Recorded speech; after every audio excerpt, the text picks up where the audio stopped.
आज Doubtnut app download करें। Doubtnut पर अपने सभी गणित, रसायन विज्ञान, भौतिक विज्ञान और जीव विज्ञान के डाउट्स का करो सफाया। बस प्रश्न की फोटो खींचो, एक ही प्रश्न को क्रॉप करो और तुरंत वीडियो सोल्यूशन पाओ। अभी डाउनलोड करें। हमें दिया हुआ है कि एक सूक्ष्मदर्शी की विभेदन क्षमता ज्ञात कीजिए, जिसके लिए उसके अभिदृश्यक का संख्यात्मक द्वारक का मान हमें 0.12 तथा उसके लिए प्रयुक्त होने वाले प्रकाश का तरंग दैर्ध्य हमें 6000 एंगस्ट्रॉम के रूप में दिया हुआ है। देखिए जो मान हमें दिए हुए वो हम लिख लेते हैं कि अभिदृश्यक है। देखिए सूक्ष्मदर्शी में अभिदृश्यक उपयोग होता है, उसकी संरचना हम देख लेते हैं कि मान लीजिए ये अभिदृश्यक है, ठीक है। सूक्ष्मदर्शी होता क्या है? सूक्ष्मदर्शी किसी स्थान पर, बहुत छोटे ही स्थान पर स्थित दो वस्तुओं या दो कणों के बीच के अंतर को स्पष्ट करता है। ये होता है सूक्ष्मदर्शी। इसके लिए हमने क्या किया, हमने सूक्ष्मदर्शी लिया। सूक्ष्मदर्शी का ये लेंस है, जिसे क्या कहा जाता है, जिसे कहा जाता है अभिदृश्यक। यहाँ पर हमने बना दिया कि ये अभिदृश्यक है, ठीक है। और अभिदृश्यक है और एक निश्चित उससे दूरी पर कोई बिंदु, यहाँ पर ऊपर कोई वस्तु रखी हुई है, ठीक है। और वस्तु का निर्धारण या वस्तु को अलग अलग किस प्रकार से देखा जा सकता है, वो अभिदृश्यक की सहायता से हो सकता है। अब हम मानते हैं कि मान लीजिए, देखिए इनके बीच अभिदृश्यक है और वस्तु के बीच कोई माध्यम यहाँ पर हो। माध्यम हो तो उसका अपर्तनांक होगा, कि उसके अपर्तनांक को हम किससे प्रस्तुत करेंगे। यहाँ पर हमें दिया हुआ है कि कोई माध्यम उसके बीच यहाँ पर मौजूद है, तो माध्यम के लिए उसका अपर्तनांक म्यू से स्पष्ट होता है, ठीक है।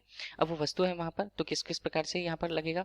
देखिए कोई प्रकाश यदि उस पर आपतित होती है तो उसकी संरचना कुछ इस प्रकार से होगी।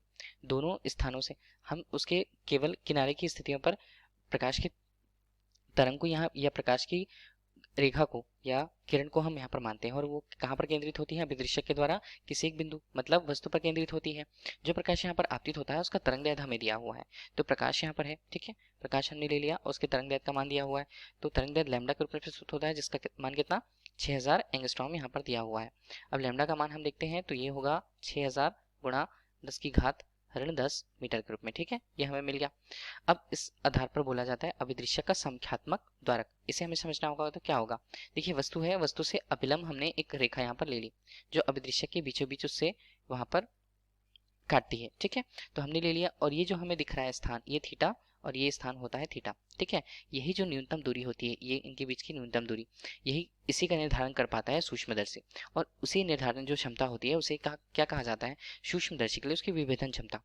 तो अभी हमें दिया है अभिदृश्यक का संख्यात्मक द्वारक, मतलब माध्यम के अनुसार यदि हम संख्यात्मक उसके द्वारक को देखें तो उसका मान क्या है, म्यू यहाँ पर साइन थीटा के रूप में व्यक्त होता है। म्यू साइन थीटा कितना दिया हुआ है, 0.12 हमें दिया हुआ है। इसी को हम क्या बोलते हैं, इसी को हमने बोल दिया द्वारक, ठीक है।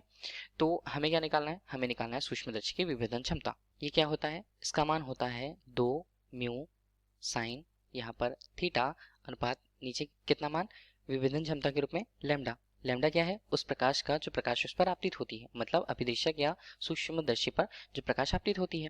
तो विभेदन क्षमता का मान निकालना है तो 2 हमारे पास मौजूद है, और म्यू साइन थीटा मतलब जो द्वारक है, संख्यात्मक द्वारक, उसका मान 0.12 हमें दिया हुआ है। और बल्कि नीचे हम देखें तो हमें लैम्डा या तरंग दैर्ध्य का मान कितना है, 6000 गुणा यहाँ पर 10⁻10 यहाँ पर मीटर के रूप में दिया हुआ है इसका मान, ठीक है। वैसे हम सॉल्व करेंगे तो कितना आएगा, यहाँ पर मान आता है 0.24 और नीचे आता है उसका मान 6000 के रूप में, तो 6 गुणा इसे हम लिख लेते हैं 10⁻7 प्रति मीटर के रूप में, ठीक है। अब इसे हमने हल किया तो हमें कितना मान मिलेगा, इसको हल करने के बाद हमें इसका मान 0.04 गुणा यहाँ पर 10⁻7 प्रति मीटर के रूप में हमें मान प्राप्त होगा, ठीक है। यदि हमें उसे प्रति सेंटीमीटर में देखना है तो हम उसे क्या लिख सकते हैं, 0.04 गुणा 10 यहाँ पर हमने लिखा 7, मीटर को क्या लिखा जा सकता है 10⁻2 सेंटीमीटर के रूप में, ठीक है। तो सेंटीमीटर और यहाँ पर 10⁻2 और 10⁻5 यहाँ पर करते हैं, इसका मान हमें मिलता है। तो देखिए इसका मान क्या होगा, 0 यहाँ पर होगा 04 गुणा यहाँ पर मान आती है 10⁻5 के रूप में प्रति सेंटीमीटर। अब इसे और क्या लिखा जा सकता है, यदि हमें इसे सेंटीमीटर पे लिखा हुआ है तो हम इसे लिख सकते हैं 4 गुणा 10 यहाँ पर 3 प्रति सेंटीमीटर के रूप में। हमसे प्रश्न पूछा गया था। धन्यवाद। कक्षा 6 से 12वीं से लेकर नीट, IIT, JEE वो एडवांस के लेवल तक 1 करोड़ से ज्यादा छात्रों का भरोसा। आज ही डाउनलोड करें डाउटनेट ऐप या व्हाट्सएप करें अपने सारे डाउट्स 8400 400 400 पर।